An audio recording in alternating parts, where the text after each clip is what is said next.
Intro.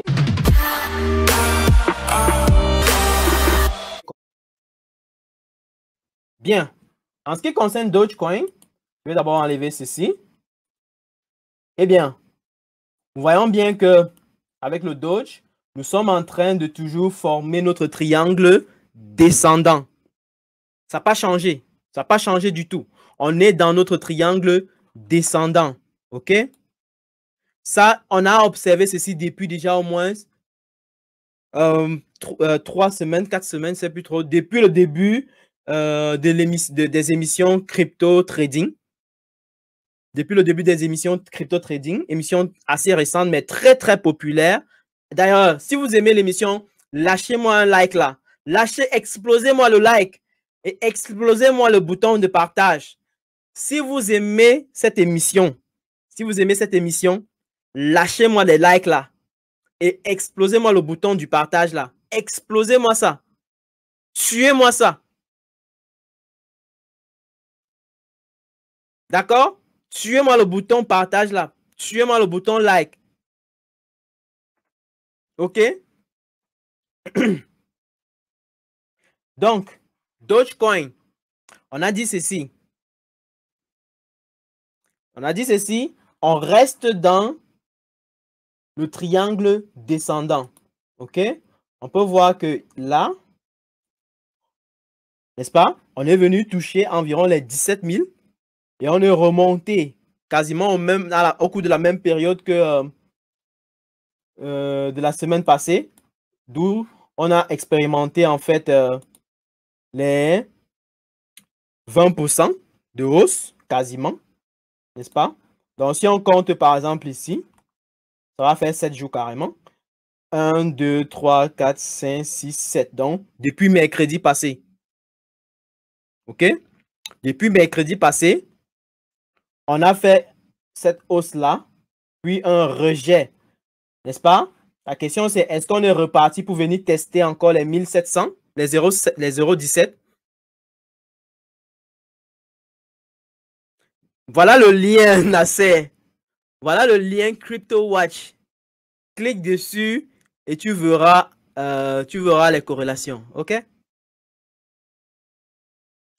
Voilà le lien devant toi. OK? Dans le chat. Sur YouTube. Tu es sur YouTube, donc le lien est face à toi.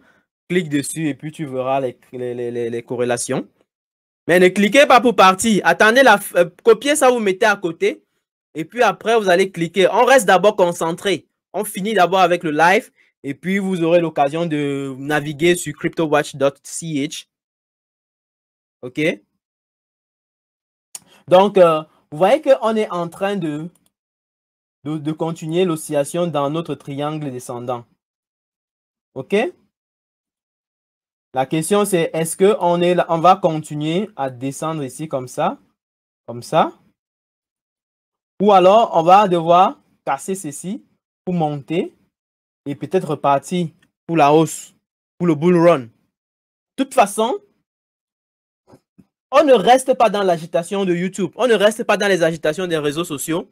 Le plus important, c'est de focuser sur sa stratégie. C'est de focuser sur ce qu'on observe sur le graphique.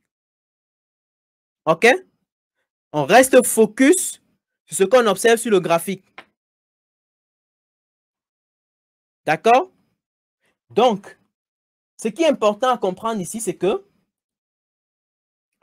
le Doge reste dans un triangle descendant, très clair et très remarquable.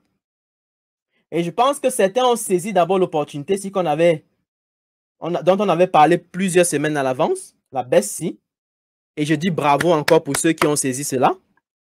N'est-ce pas? Parce que lorsqu'on fait du trading, on profite que le marché aille à la hausse ou à la baisse. OK? Il n'y a pas de sens positif sur ça. OK? Félicitations à ceux-là. Donc, potentiellement, on est reparti pour une baisse ici. Et la question, c'est de savoir, est-ce qu'on va finalement casser les 0,17, n'est-ce pas? Et si on le casse, on attend en fait le pullback ici. Et on veut voir une cassure violente, on l'a dit. Il faut que ce soit une véritable bougie marquant un momentum.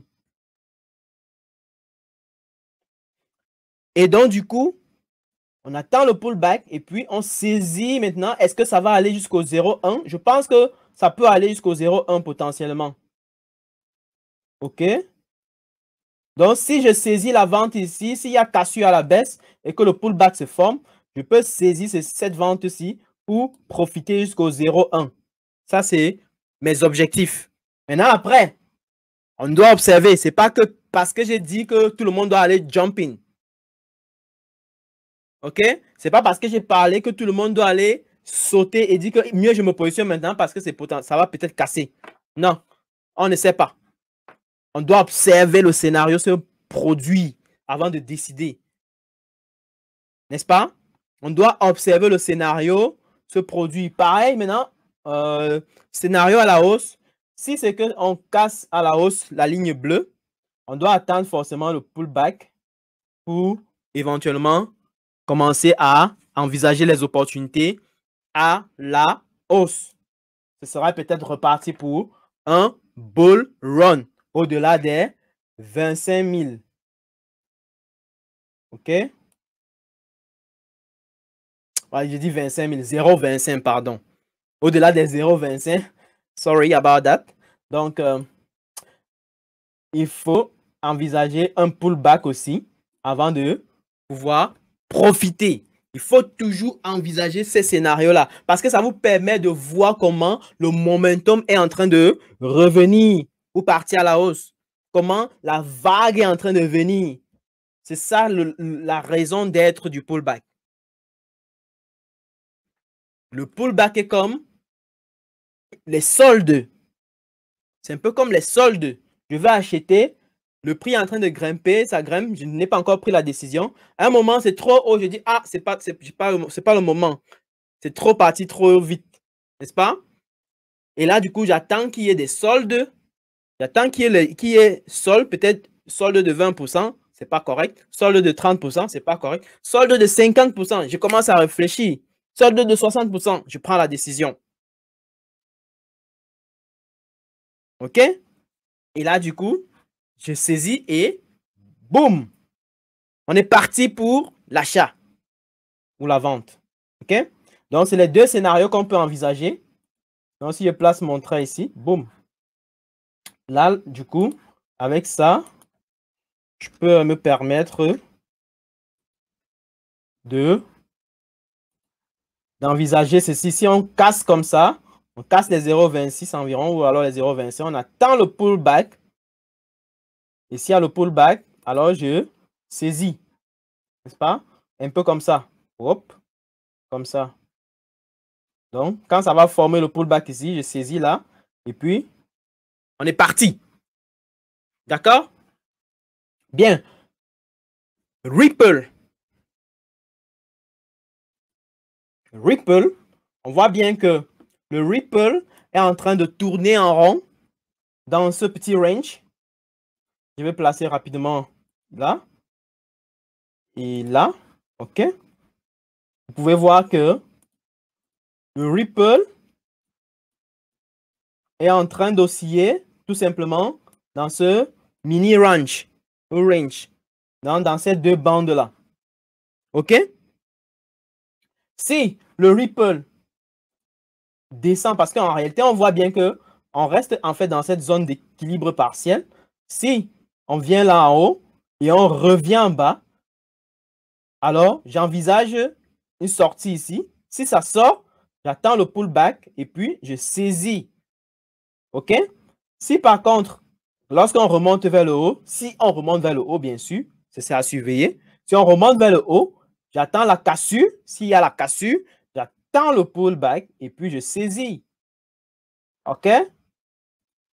C'est simple. Il ne faut pas vous alarmer avec les cryptos. Il ne faut pas vous alarmer. Il y a les opportunités. Il faut juste être patient. OK? Zcash. Zcash, c'est presque corrélé au Ripple. N'est-ce pas? On peut voir ça ici. C'est quasiment corrélé au Ripple. Dis-moi en commentaire si tu as des questions. Si tu as des questions, je pourrais revenir sur certains sujets que j'ai pu évoquer au cours de la vidéo. Donc, il y a des éléments tels que les corrélations que je pourrais revenir dessus. Il y a des éléments tels que le RSI que je pourrais revenir dessus. Et j'ai préparé une vidéo à ce sujet. Et aussi, il y a d'autres éléments que j'ai bien pu évoquer, que je pense bien revenir dessus de manière beaucoup plus profonde. Mais dis-le moi aussi en commentaire ce que tu aurais voulu que j'aborde tout au long de ce contenu. Aussi, je t'invite également à t'abonner si tu ne l'es pas encore, à partager avec la communauté, à cliquer sur la cloche de notification afin de ne plus rien rater des nouvelles publications que je pourrai faire sur la chaîne. Par ailleurs, j'ai également écrit un bouquin qui résume en fait les 6 leçons principales que j'ai pu identifier tout au long de ma carrière de trading. Ceci te permettra d'identifier en fait les erreurs communes que l'on a l'habitude de commettre lorsqu'on débute en tant que trader sur les marchés financiers. Et donc du coup, ça te permettra d'anticiper sur ces erreurs-là et de raccourcir ton processus d'apprentissage. Donc je t'invite à aller en description de cette vidéo. Tu cliques sur le lien qui est en dessous de la vidéo, qui va t'indiquer bien entendu de pouvoir télécharger ton bouquin. Tu insères ton prénom et ton adresse email et tu pourras donc recevoir ton e-book gratuit et ça me ferait vraiment plaisir de pouvoir recevoir des retours de ta part par rapport à cet e-book. Donc on va se dire à très bientôt pour une prochaine vidéo. Ciao!